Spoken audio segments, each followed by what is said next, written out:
જયેશ કુમાર છે. હું ધોરણ 5 માં અભ્યાસ કરું છું. આજ હું નિપુણ ભારત બાળ વાર્તા સ્પર્ધામાં પધારેલ ગુરુજનો તથા મારા વાલા વિદ્યાર્થી ભાઈ બહેનોનું હાર્દિક સ્વાગત કરું છું. હું આજ તમને એક સરસ મજાની વાર્તા કહીશ, જેનું નામ છે ઝંઝરવાડી ચક્કીબાઈ. એક મોટું નગર હતું, જેમાં એક પ્રકૃતિ પ્રેમી રાજા રાજ કરતો હતો. તેને એક સુંદર મજાનો બગીચો બનાવેલો હતો, જેમાં જુદા જુદા પક્ષીઓ રહેતા હતા. જેમ કે મોર રહે ટેહુ ટેહુ, પોપટ રહે મીઠું મીઠું, કાગડો રહે જેવા જુદા જુદા પક્ષીઓ રહેતા હતા. તેમાં એક ચકલી પણ રહેતી હતી.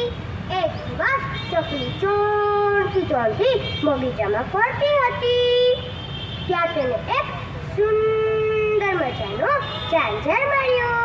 ચકલી બોલી, આ તો મને બહુ ગમે, તેમ કહી ઝાંઝર પગમાં પહેરી લીધું. થોડા દિવસો વીતી ગયા અને એક દિવસ રાજા બગીચામાં ફરવા નીકળ્યો.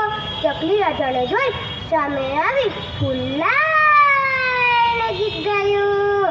હું તો ઝંઝરવાડી ચક્કીબાઈ, કોઈથી કાંઈ ના કહેવાય, કોઈના પાસે ના હોય એવું.